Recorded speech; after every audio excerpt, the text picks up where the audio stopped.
This small, full-featured Micro Four Thirds camera is now less than half its original price.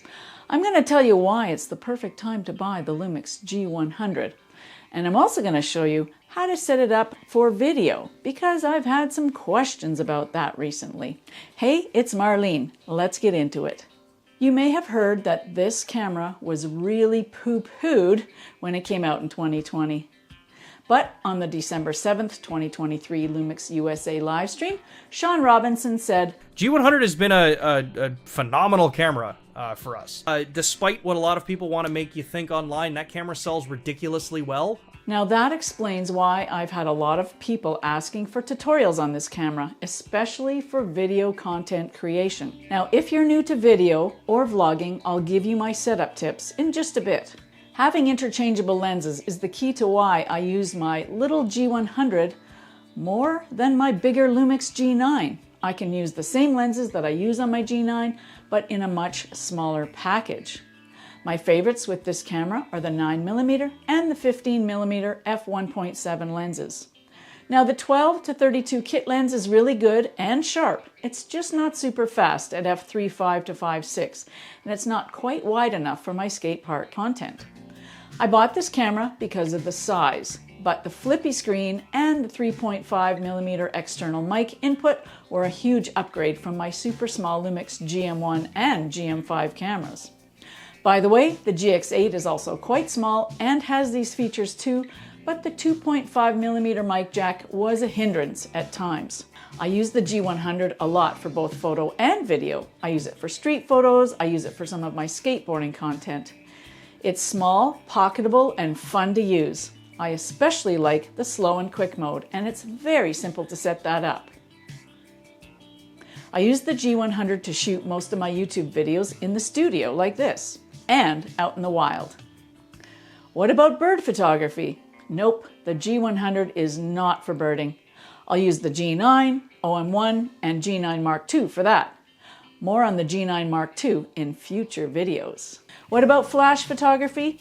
Nope, it's not ideal for flash, as the 1/50th of a second sync speed is too slow for many outdoor applications, but it definitely saved me on this indoor occasion. And now I'm going to share the video settings I use with the G100 to make these kind of videos. Choose the creative video mode on the mode dial. Choose your video format. I use MP4 1080p for YouTube, as I don't really have the horsepower or the time to edit 4K videos. Put your exposure on P in this menu. This lets the camera choose the exposure settings. And just like when you take photos, you can choose Auto ISO or a preset. Now, if your video is too dark or too bright, you can use exposure compensation to tweak it.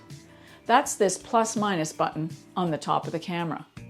Set your white balance to auto white balance. If you have more experience, you can use custom white balance. You want to get your white balance as close to perfect as possible.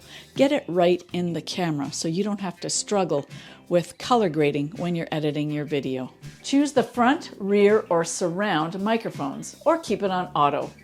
Now, I suggest you test your audio levels on all the settings to see which you prefer.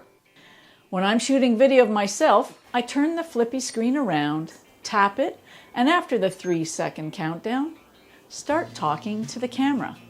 Definitely do some tests of your video exposure and audio levels before you make a long recording. Testing is part of my workflow every single time I shoot. I suggest you check the video clips on your computer, as the G100 doesn't have a headphone jack for checking the sound quality.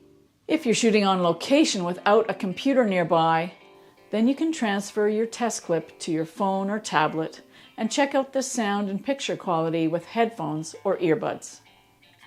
That's easy to set up, and I have a video about that too. I'll put that link in the description below. The built-in microphones are good if you're starting out, but you may in time want to upgrade to a mic like the Rode Wireless Go 2 if you're doing a lot of on-camera speaking, especially in busy environments, or if your shooting space is echoey like mine is. So why has the G100 dropped in price? Well, there's a new G100D model coming out in 2024. So for less than $500 US, you can pick up the original G100. The new G100D has a couple of updates. So the main new feature is a new electronic viewfinder. It's an OLED, organic light emitting diode panel, rather than an LCD, liquid crystal display, as in the original G100.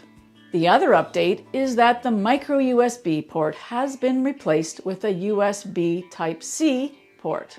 Now this new port supports USB Type-C charging. It should also deliver quicker data transfer to and from the camera.